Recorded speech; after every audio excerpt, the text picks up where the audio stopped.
Place à la rencontre. Aujourd'hui, notre invité est réalisateur. D'abord médecin, il nous a ouvert les portes de l'hôpital, de la première année de médecine à des services surchargés à travers 3 films et une série. Aujourd'hui, il nous emmène à l'école, une autre institution fragilisée, au cœur de l'actualité et aussi des polémiques. Son film s'appelle Un métier sérieux. Bonjour Thomas Lilti. Bonjour. Et bienvenue dans les Midi de Culture. Alors être médecin, c'est un métier sérieux. Être enseignant aussi et réalisateur. C'est un métier sérieux, Thomas Lilti? On commence tout de suite par la question essentielle. Est-ce que c'est un métier sérieux être réalisateur? Tous les métiers sont sérieux évidemment et le titre du film, faut l'entendre avec une forme d'ironie. C'est pas tellement que certains métiers ne puissent ne pas l'être, c'est pourquoi ce métier d'enseignant n'est plus considéré avec le sérieux qu'on pourrait attendre en fait. C'est un métier qui s'est dévalorisé beaucoup et puis surtout qui est mal aimé. C'est le constat que j'en fais, qui est mal aimé un peu par tout le monde, pas uniquement par les politiques publiques, mais aussi par les parents d'élèves, par les gens en général qui passent leur temps à douter des compétences, des qualités et qui pensent pouvoir souvent penser à la place des profs, intervenir, dire comment on devrait faire, leur dire qu'est-ce qui serait mieux pour enseigner, alors même que le métier est finalement très méconnu de tout le monde. Moi, je prends toujours cette image. J'ai jamais entendu un chef du gouvernement, par exemple, dire à un médecin comment il devrait opérer une appendicite, alors qu'on passe notre temps à expliquer. Quand même, pendant la crise du Covid, il y a quand même eu un petit peu les médecins. Oui, mais c'était quand même les médecins entre eux, surtout, qui se prenaient le bec, quoi. Métier mal aimé, vous le dites, et mal aimé aussi peut-être par ceux qui le font, ou en tout cas par les conditions de travail. Et c'est là où c'est aussi important et ça interroge sur la crise des vocations. Quand les métiers se dévalorisent, souvent c'est parce que les gens qui pratiquent le métier sont les premiers à en douter et à les remettre en question. Pourquoi? Parce qu'il y a une souffrance qui s'opère, qui est une souffrance au travail, dont on parle beaucoup, j'ai parlé aussi chez les soignants, mais qui est réelle chez les enseignants. Mais quelle est cette souffrance? Cette souffrance, c'est surtout de ne pas pouvoir faire son métier dans des bonnes conditions, en fait. Et c'est pour ça que certainement le métier s'abîme et se dévalorise. De toute façon, à un moment donné, on tombe dans un cercle vicieux dont il faut réussir à sortir. Vous m'avez pas vraiment répondu, Thomas Lilti. Est-ce que le réalisateur est un métier sérieux? Vous avez dit tous les métiers sont sérieux, mais c'est une petite pirouette. Non, c'est pas une pirouette. C'est pas le même engagement, réalisateur, enseignant ou soignant. Non, vous avez raison. Il y a des métiers que je considérais très difficiles à définir. Alors moi, je parle souvent de métiers d'utilité publique. C'est un grand mot comme ça. On a parlé de métiers essentiels ou non essentiels. Des métiers non marchands. Moi, j'aime bien ce terme. C'est un peu des métiers non marchands. Et tous ces métiers non marchands, ce qui n'est pas le cas du réalisateur, qui est un métier marchand. Oui, c'est ce que j'allais vous dire. Qui est un métier marchand. Mais tous ces métiers non marchands se sont quand même désacralisés, dévalorisés, dépréciés depuis de longues années. Parce que quand on en arrive à pour prendre l'exemple le plus flagrant, c'est les pompiers qui peuvent être molestés, par exemple. Les pompiers, c'est l'exemple absolu du métier non marchand. Donc, et d'ailleurs, chez les profs, on voit bien qu'il y a plein de profs qui fuient un peu l'éducation nationale pour aller faire des cours privés, des cours particuliers, ce qui donc marchande leur savoir-faire. Et donc, on a une dévalorisation du métier de départ. Donc, vous, métier sérieux, marchand, pas forcément utile, réalisateur? Non, si, extrêmement utile, mais on peut pas. Là, vous essayez de me faire tomber dans une sorte de binarité où il y aurait les bons métiers, les mauvais métiers. Bien sûr que non, mais il y a des métiers d'engagement, de passion qui donnent énormément de sens à la vie et qui, eux, sont pas du tout valorisés, qui sont ces métiers d'utilité publique, les soignants, les enseignants, et c'est là qu'est le drame. N'empêche pas qu'il y a plein d'autres métiers sérieux, mais qui, eux, sont valorisés. Justement, Thomas Lilti, on va tout de suite écouter un extrait de votre film Un métier sérieux. Comme ça, on aborde frontalement la question des enseignants.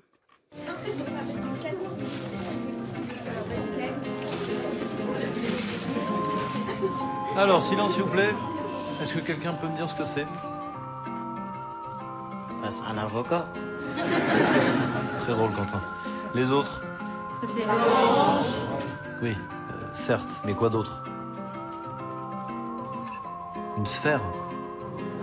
When you are at the restaurant, the menu is divided into 3 parts. What are they? Leonie?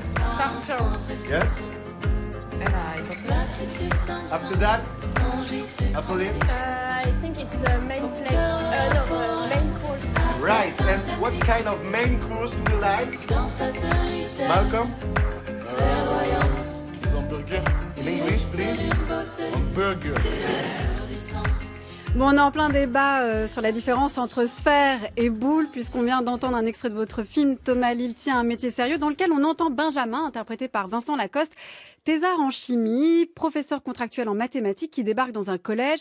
Il fait alors face à des première fois devant les élèves, première fois en solitaire, mais aussi en équipe avec des autres profs, première fois dans une grosse machine administrative. Bref, les premiers choix à faire avec des premières erreurs. Pourquoi êtes-vous allé sur ce terrain de l'école, Thomas Lilti ? Déjà, comme vous l'avez dit au début de l'émission, j'avais longuement exploré ce métier que je connais si bien, qui est le métier de soignant, de médecin, puisque c'est ma formation de départ. J'ai fait 3 films qui se passent dans des plus ou moins liés à la médecine. J'ai fait une série en milieu hospitalier.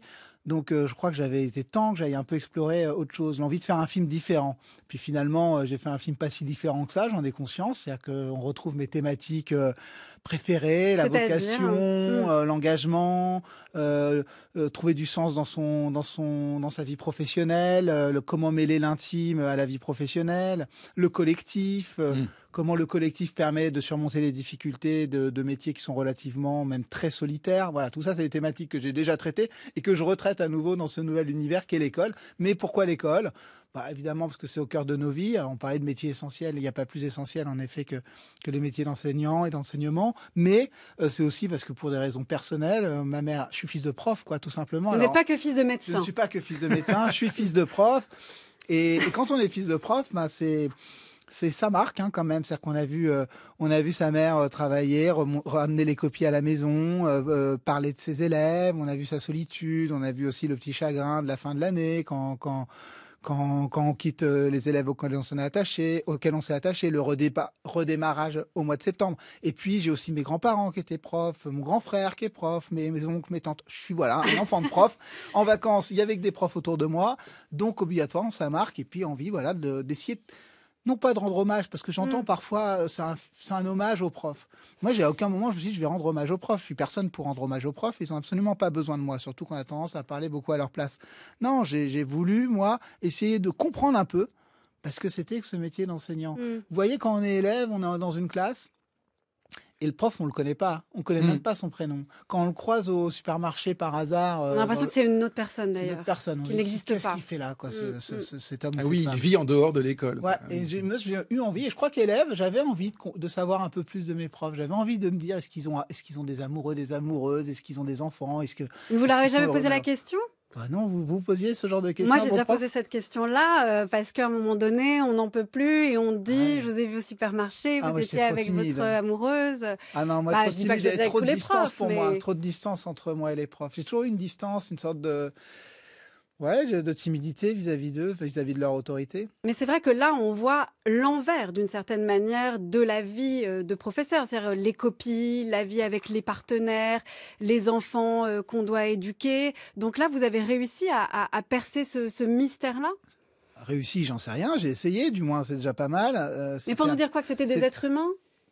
Non, pour essayer de comprendre parce que là, on dit c'est un métier d'engagement, c'est un métier de passion, c'est une vocation. Bon, déjà, cette vocation, moi, le terme de vocation, j'ai jamais très bien compris ce qu'il y avait derrière, mais en tout cas, on dit ça, mais finalement, essayons de montrer en quoi c'est compliqué, pourquoi c'est douloureux, pourquoi les profs souffrent, pourquoi en même temps il y a tant d'énergie à trouver dans ces métiers-là, pourquoi ce sont des métiers qui donnent aussi du sel à l'existence. C'est ça que j'ai essayé de raconter et d'essayer de comprendre, de creuser en montrant des profs dans un collège ordinaire, dans un collège dont on ne parle pas beaucoup dans les médias.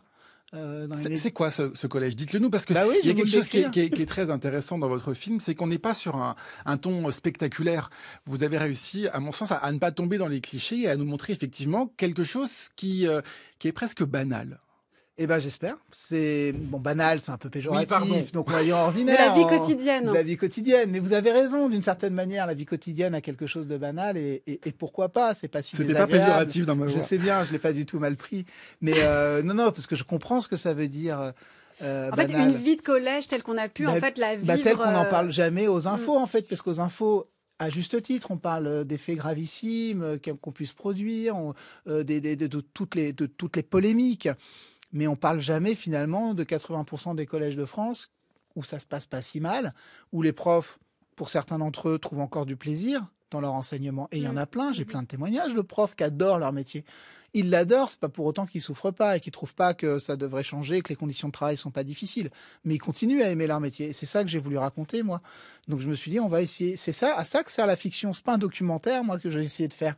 C'est la fiction. Donc, essayer par la fiction de raconter quelque chose finalement qu'on raconte peu, mais qui redonne un petit peu, je trouve, foi dans l'école, dans le collège. Et puis, des films sur le collège, il y en a plein. Ben voilà, c'est ça que j'allais vous poser comme question. Il y a quand même presque une catégorie de films éducation nationale, on peut en citer. Mais des catégories de films, il y en a plein. Il y a la catégorie polar, il y a la catégorie film sur l'école. Et moi, voilà, j'ai fait un film sur l'école. Mais souvent, il y a plusieurs écueils dans ces films-là. C'est-à-dire qu'ils sont soit trop dans la comédie, ou alors peut-être quelque chose effectivement de plus politique, ce qui n'est pas un écueil d'ailleurs, mais plus de dénonciation.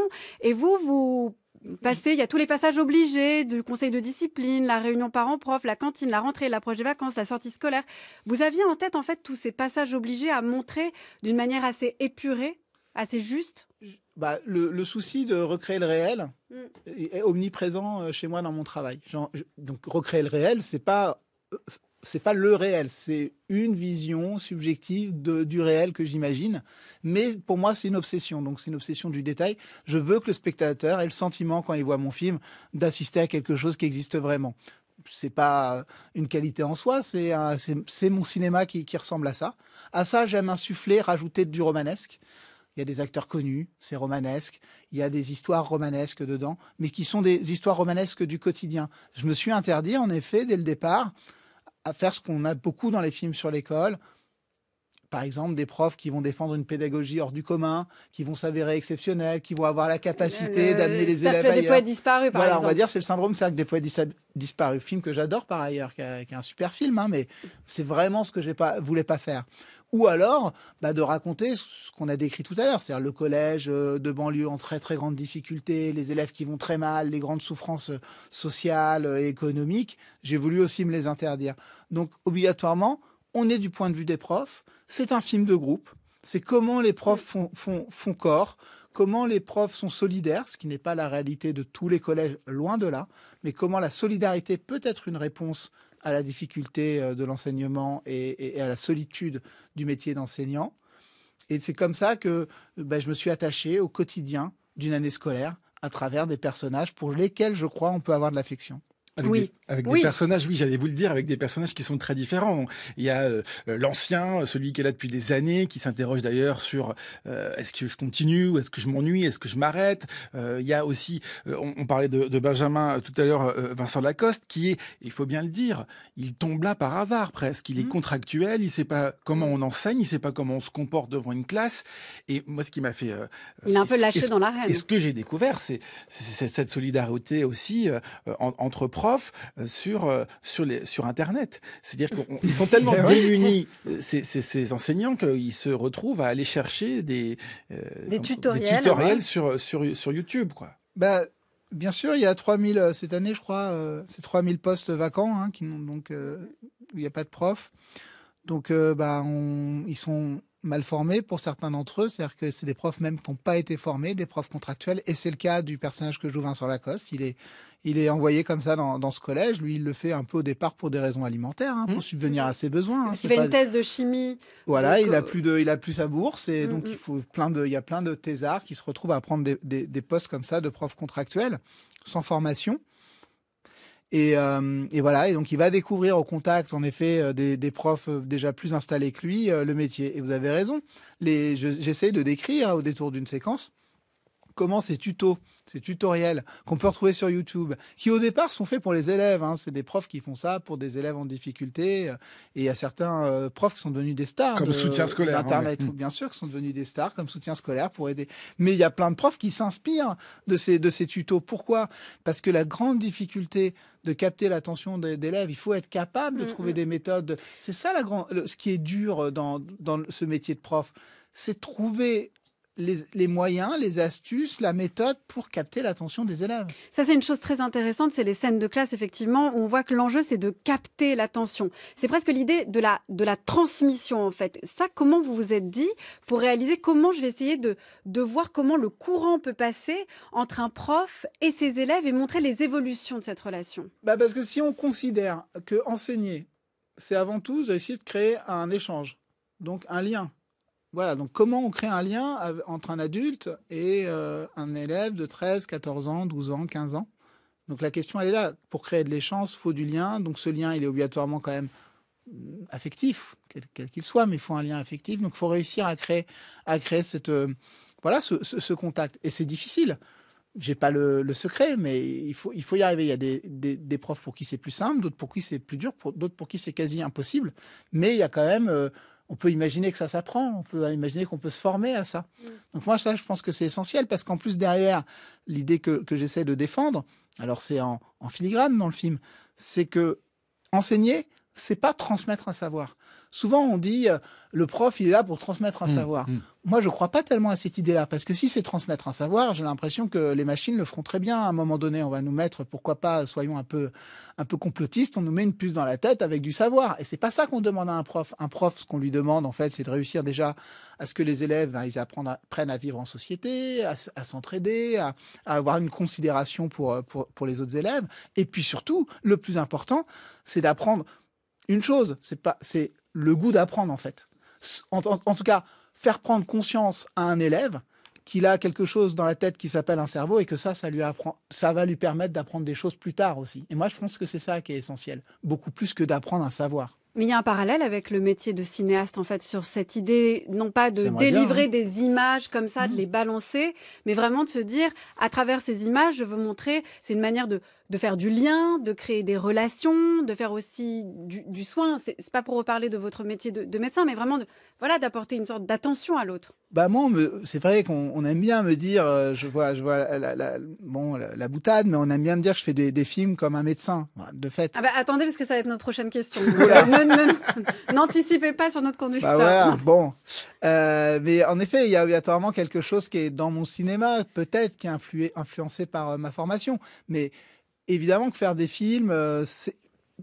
Par exemple, pour essayer d'avoir une idée concrète, beaucoup des gens dans le public me disent, mais votre film, est-ce qu'il va changer les choses? Est-ce que vous allez le montrer au gouvernement? Est-ce que vous pensez que ça peut pour le coup. Influencer, comme mes films sur la médecine auraient pu influencer des politiques publiques sur la santé?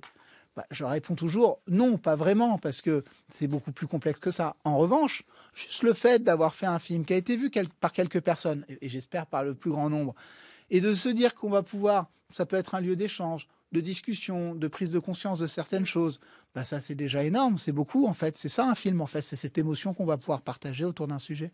En fait, vous êtes complètement ancré dans notre époque, dans l'actualité aussi, parce que là, on est à quelques jours après cette fameuse rentrée de septembre. Peut-être juste un mot sur cette actualité. Vous, aujourd'hui, quand vous avez travaillé sur ce film, vous avez travaillé sur cette profession, quand vous voyez cette rentrée 2023, qu'est-ce que vous vous dites avec ces polémiques, avec aussi l'idée peut-être qu'on parle aussi beaucoup de harcèlement dans les écoles? Comment vous vivez cette rentrée? Il y a plein de choses qui me viennent en tête. Bon, là, vous me lancez sur des sujets politiques d'actualité. Je suis pas obligatoirement la personne la mieux placée, et puis peut-être que mon avis passionne pas les gens, et puis c'est des avis qui sont très complexes. Ce que je pense aujourd'hui ne sera peut-être pas ce que je pense demain, et peut-être pas ce que j'ai pensé hier, donc je vais pas essayer. Non, mais c'est vrai, c'est compliqué d'avoir un avis tranché, etc. Ce que je sais, c'est que les profs, ils ont besoin de soutien et de sentir que il y a des forces politiques qui les comprennent, et ça, c'est pas évident. Ça, c'est une première chose. La deuxième, c'est que on ne peut pas tout le temps dire aux profs, vous êtes responsable des maux de la société. La société, elle porte en elle des difficultés, une forme de violence qu'on semble décrire depuis de longues années. Le harcèlement, par exemple, en fait partie. Et de dire aux profs, ce problème-là, ça va être à vous de le régler parce qu'il y a une démission de l'éducation nationale, donc des enseignants, etc., sur ces sujets-là. Je trouve ça vraiment extrêmement injuste. Enseigner, c'est déjà très lourd. On sait qu'aujourd'hui, ça a été estimé par des études très sérieuses que c'est à peu près 43 heures par semaine. Même quand on fait 17 heures de cours, c'est 43 heures par semaine de travail effectif. Que dans ces 43 heures, il y a ces heures de cours qui sont des heures d'une très grande intensité, qu'on peut difficilement comparer à une heure de travail classique chez un salarié ou, on va dire, qui ne soit pas enseignant. Donc je trouve que ce qui, moi, me met en colère, c'est cette façon de porter une sorte d'effet loupe sur les enseignants en disant, voilà, vous êtes vous avez une immense responsabilité, maintenant débrouillez-vous. Non, les profs, ils ont déjà beaucoup à faire avec juste leur travail d'enseignant. Porter les maux de la société sur leurs épaules, ça me semble vraiment extrêmement exagéré. Et juste un mot encore sur cette rentrée. On a beaucoup parlé de l'abaya. Dans votre film, le fait religieux ne rentre pas du tout en compte. Non. C'était volontaire. C'est volontaire parce que justement, j'ai voulu ancrer le film, on va dire, dans ce collège ordinaire. Donc, pas dans un collège où les communautarismes vont être exacerbés. Ça, c'était un choix. Par conséquent, j'ai pas voulu en parler. Puis pour revenir à l'abaya, parce que j'ai pas de souci à en parler, moi, de l'abaya, et je vais pas dire je suis pour, je suis contre l'abaya, c'est pas très intéressant, ça va pas faire avancer le débat.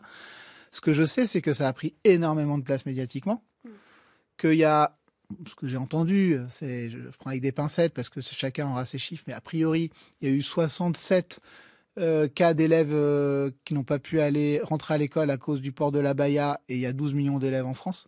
Donc ça fait quand même relativiser, 67, 12 millions.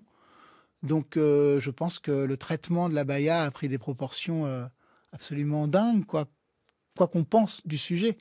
Et ça empêche des sujets beaucoup plus essentiels, les 3000 postes vacants dont on a parlé, la grande souffrance des profs, ces profs qui s'en vont, le harcèlement, on en parle un peu, mais quelle solution on essaye de trouver? Alors on dit oui, j'ai entendu évidemment le ministre dire on n'a pas fait assez de choses contre le harcèlement, mais oui, maintenant, alors oui, on fait quoi? Comment on aide les profs? Comment on aide l'institution pour lutter contre cet harcèlement?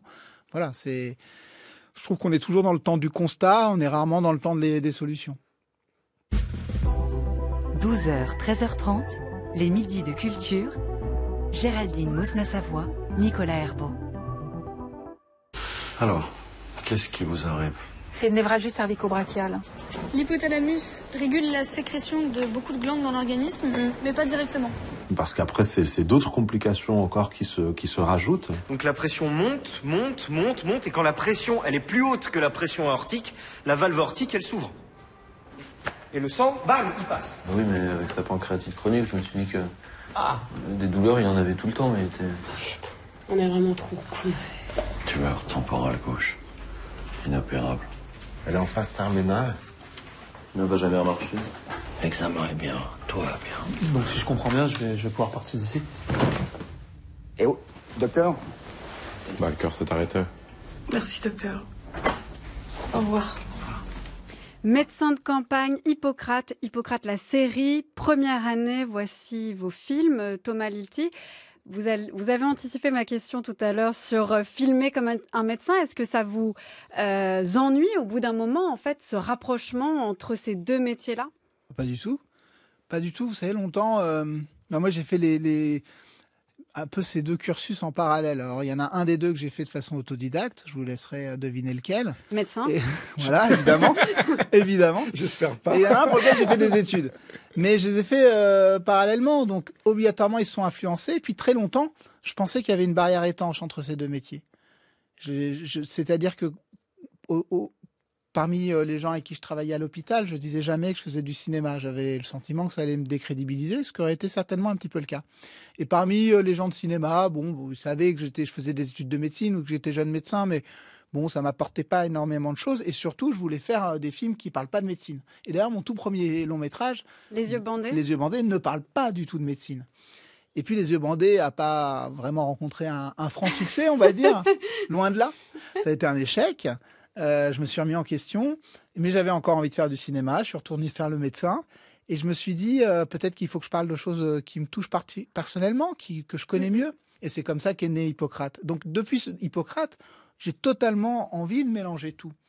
Évidemment que la médecine et le cinéma sont extrêmement liés et je pense, c'est difficile pour moi de l'analyser, mais ma façon de faire des films, et je dirais au-delà même de l'écriture ou des thématiques, parce que ça c'est une sorte d'évidence que les thématiques médicales sont présentes dans mes films, mais je dirais ma façon de travailler sur le plateau, avec les comédiens, c'est voilà, quelque chose qui certainement vient de ma formation de médecin. C'est-à-dire parce que quand on pense à la figure du médecin, on peut aussi penser à une figure de sachant, de savant, un petit peu autoritaire, qui est quand même dans un système très hiérarchisé. Tout moi, vous m'avez très bien défini. Est-ce que c'est ça pour vous, le métier de réalisateur? Donc vous êtes autoritaire. Parce que moi je pense aux médecins hospitaliers.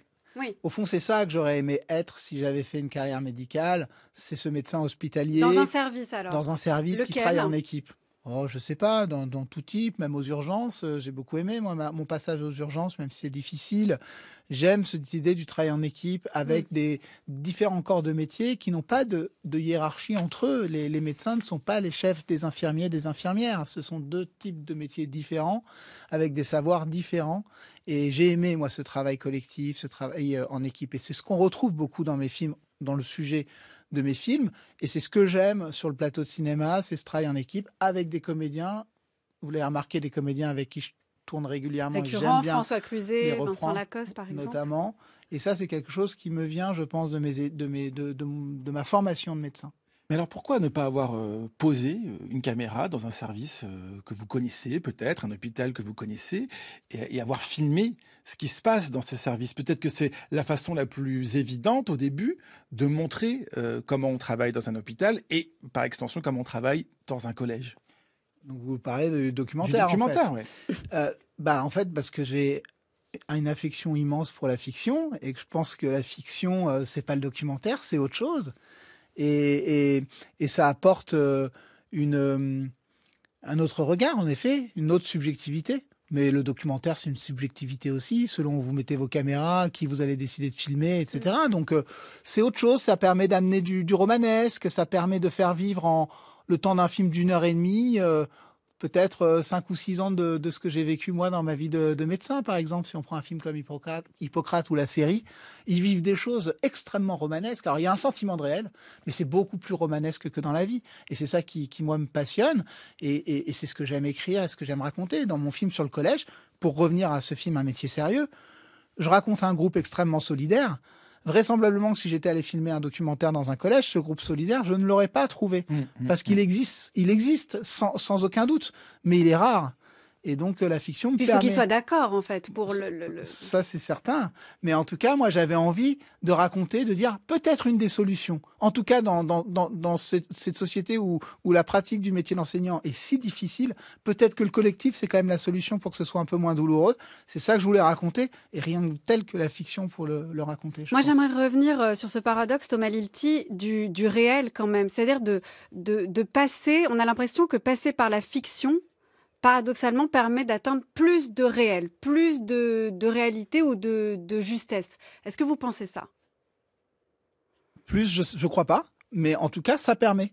Ça permet, pour moi, la fiction, c'est mon outil, en fait. C'est comme, je sais pas, c'est comme dans tout artisanat, on a un outil, un savoir-faire, quelque chose qu'on sait manipuler pour essayer de raconter des choses qui nous touchent et qui nous tiennent à cœur. Chez moi, ça passe par la fiction, avec une reconstruction, une recréation du réel. Mais ça passerait, on peut raconter des choses, je pense, très très puissantes sur le monde dans lequel on vit, en utilisant aussi la fiction, mais sans repasser par la recréation du réel. Par exemple, dans un film de genre, ou dans des films fantastiques, ou de science-fiction, on peut raconter des choses extrêmement prégnantes du monde contemporain.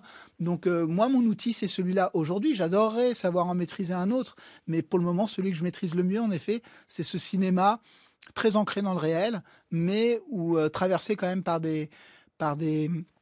du romanesque. Un cinéma qui n'est peut-être pas sans rappeler celui-ci. Regarde, le sénateur a été formidable. On a un très joli téléphone. Viens voir. Tout moderne. Pas mal, non? Oui, pas mal ce téléphone. Mais j'ai promis à maman et à Lucien que tu écrirais une lettre au sénateur pour le remercier. Ça va la lettre? Oui, ça va bien. Tu vois, elle est presque terminée. Tu peux lire? Elle est même terminée. Monsieur le sénateur, grâce à vous, j'ai obtenu en 8 jours ce que les Français moyens réclament pendant des années sans résultat. Enfin, t'es complètement fou, tu vas pas envoyer ça, non? Et pourquoi c'est pas la vérité? Mais écoute, Antoine! Antoine, écoute! Lucien s'est décarcassé, le sénateur est un client du garage, tu peux vraiment pas faire ça, je t'assure. Écoute, je regrette, je peux pas mettre autre chose, ça te plaît pas, t'as qu'à l'écrire toi-même, hein, Oui, je vais l'écrire, mais tu es dégoûtant, tu sais, tu es un égoïste, il faut tout faire pour toi, toi tu fais rien pour les autres. Écoute, moi, je n'ai rien demandé. Le téléphone, je m'en fous. Tu comprends? C'est pas moi qui l'ai demandé, je m'en fous. Moi, je sais bien que tu t'en fous. Parce que le téléphone, ça permet aux amis d'appeler à la maison et ça permet de les appeler aussi quand on s'ennuie. Quand on s'ennuie? Quand on s'ennuie, ben moi, je ne sais pas ce que c'est que l'ennui. L'ennui, j'en ai entendu parler, je sais qu'il y a des gens qui s'ennuient, mais moi, je ne sais pas ce que c'est que l'ennui. Il y a toujours quelque chose à faire, je sais pas. On peut découper les pages d'un livre, on peut faire des mots croisés, on peut prendre des notes. Il y a toujours quelque chose à faire. Moi, je voudrais que les journées aient 30 heures, tu vois, parce que je ne m'ennuie jamais. Tu comprends? Et puis même mieux, j'ai hâte d'être vieux, tu vois, pour pouvoir me contenter de 5 heures de sommeil par nuit. Puis je sais même pas pourquoi je discute, d'ailleurs, je vous rappelle. Domicile conjugal de François Truffaut, c'est la série des Antoine Doinel. Est-ce que ça, c'est le genre de cinéma qui vous a influencé dans ce côté aussi, attraper des moments, là on entend, c'est le domicile conjugal, il y a une dispute autour du téléphone qui vient d'être installé. Est-ce que c'est ce genre de naturel-là, de réalisme-là qui vous intéresse? Oui, bien sûr. Alors, c'est toujours étrange parce que c'est des influences de ma toute jeune cinéphilie, de la fin de l'adolescence, jeune âge adulte, le cycle des Doinel, domicile conjugal en particulier. Je l'ai vu un nombre de fois incalculable, Baiser volé qui était juste avant également. Donc c'est certain que ça m'a influencé. Après, j'ai pas le sentiment aujourd'hui de faire des films à la manière des films de Truffaut parce qu'ils sont très différents, ils sont beaucoup plus basés sur la relation sentimentale, la relation de couple, la vie de famille que les films que je fais. Mais c'est certain qu'ils m'ont influencé, je les ai adorés. C'est marrant cet exemple parce que on entend très bien Jean-Pierre Léaud, mais on peut entendre aussi Claude Jade qui joue à sa femme dans le film, et Claude Jade que j'avais croisé un jour à l'hôpital. Vous voyez, j'étais étudiant en médecine, je vois Claude Jade qui est décédé aujourd'hui malheureusement, et je la croise et je vais la voir. Je dis moi je suis un fan de ce que vous faites, etc. Et je me souviens, elle m'avait envoyé des photos dédicacées d'elle que je dois toujours avoir quelque part. Donc c'était pour dire que oui, j'étais fan, quoi. C'est des films qui m'ont évidemment influencé. Et puis la série des Antoine Doinel, c'est pas n'importe quoi parce qu'il y a ça c'est sûr, mais il y a un attachement évidemment. Merci, non mais je voulais pas dire ça, mais il y a vraiment un attachement de Truffaut à Jean-Pierre Léaud et au personnage d'Antoine Doinel. Ouais. Ce qui se passe aussi, par exemple, quand vous passez d'Hippocrate le film à Hippocrate la série, où là on va continuer à exister avec vos personnages. Et d'ailleurs, pour être tout à fait honnête, je suis frustrée que votre film Un métier sérieux soit seulement un film parce qu'on a envie de continuer à être avec ces personnages et de cheminer avec eux. Oui, alors Vincent Lacoste, qui serait une sorte d'Antoine Doinel dans mon cinéma, c'est extrêmement flatteur, mais je pense que Vincent Lacoste, c'est le Antoine Doinel de Riyad Satouf. Parce que Riyad Satouf, c'est lui qui a découvert, j'allais dire Antoine Doinel, Vincent Lacoste, comme Truffaut a découvert Jean-Pierre Léaud. Il était tout gamin, 15 ans, et il découvre pas un acteur, il découvre une personnalité extrêmement singulière qui est Vincent Lacoste. Moi, je n'ai fait que arriver juste après, et c'est vrai qu'il n'y a pas ce rapport de filiation, de paternel entre Vincent et moi, quoi, entre moi et Vincent. Il y a un rapport fraternel. Donc c'est une sorte de frère de cinéma, Vincent, même s'il est beaucoup plus jeune que moi. C'est une sorte de frère de cinéma. Donc je pense que c'est un rapport très différent. Et ensuite, est-ce qu'un métier sérieux pourrait être une série ? C'est une remarque qu'on me fait beaucoup, parce que je pense qu'un métier sérieux, c'est un film très polyphonique, où j'ai décidé, contrairement à mes films précédents, de suivre la destinée et le cheminement de plein de personnages dont je vais frustrer un peu le spectateur avec le sentiment qu'on aurait pu aller plus loin et mieux comprendre plein de choses d'eux.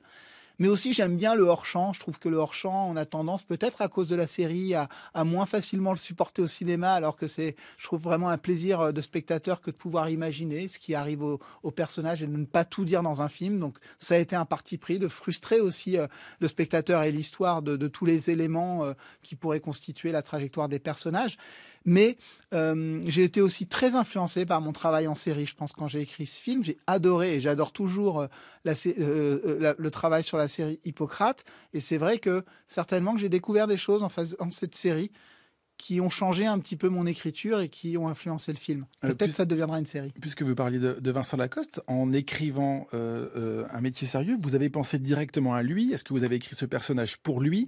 Comment est-ce que ça fonctionne? On a compris que vous aviez votre bande d'acteurs et ce collectif qui est très fort pour vous. Comment ça a marché, pardon. Ça a marché parce que c'est l'autre motivation inavouable, et on en a toujours quand on est réalisateur et scénariste. J'ai aussi écrit ce film pour réunir Vincent Lacoste et François Cluzet. Et Louise Bourgoin aussi, qu'on retrouve. Louise Bourgoin, William Labille, tous, mais au tout départ de l'écriture, c'est de réunir Vincent Lacoste et François Cluzet. 2 générations d'acteurs qui ne se connaissent pas, qui n'ont jamais travaillé ensemble. Et vous n'avez pas dit en quoi ça avait changé votre manière d'écrire, de passer à la série? C'est quoi, sur la caractérisation des personnages, sur les scénarios? L'envie de me mettre encore plus en retrait d'un point de vue dramaturgique. L'envie de me dire, j'aimerais que mon film ne soit pas traversé par une grande histoire, par quelque chose un élément narratif et scénaristique extrêmement puissant. De presque me l'interdire. Pas d'histoire, en fait.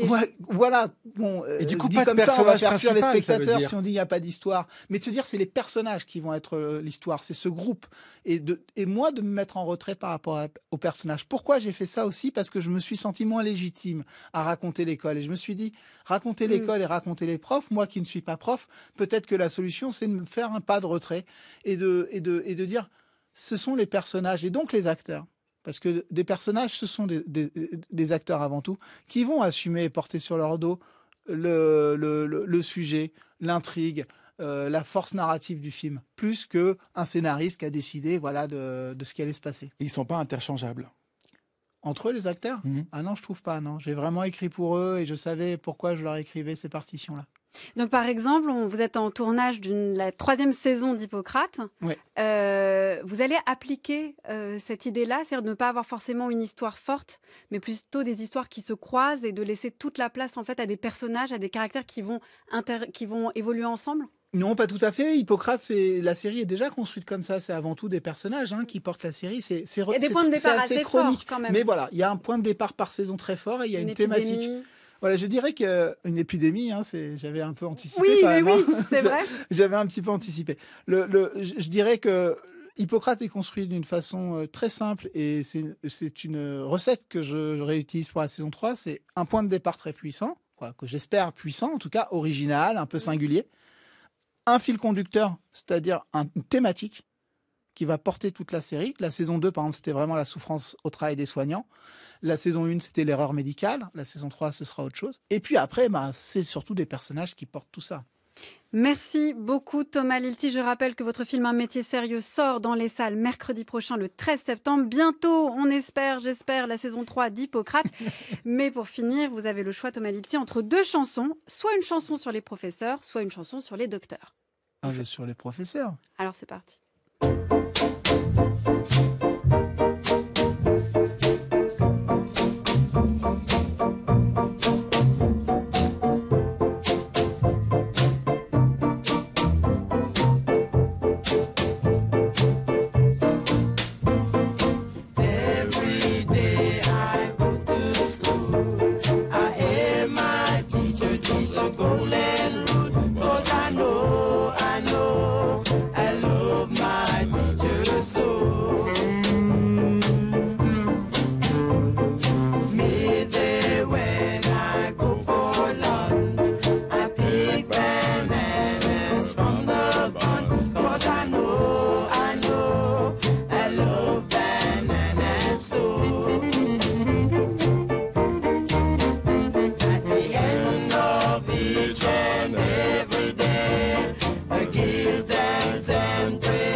Chuck et Dobby, I Love My Teacher. Pour clôturer cette émission, un grand merci à l'équipe des Midis de Culture qui sont préparés tous les jours par Aïssatou Ndoye, Anaïs Isbert, Cyril Marchand, Zora Vignier, Laura Dutèche-Pérez et Manon Delacelle. À la réalisation, Nicolas Berger, prise de son Jean-Guilain Mège. Pour réécouter cette émission, rendez-vous sur le site de France Culture à la page de l'émission. Merci Nicolas. Je ne vous dis pas à demain, mais à lundi. À lundi, Géraldine.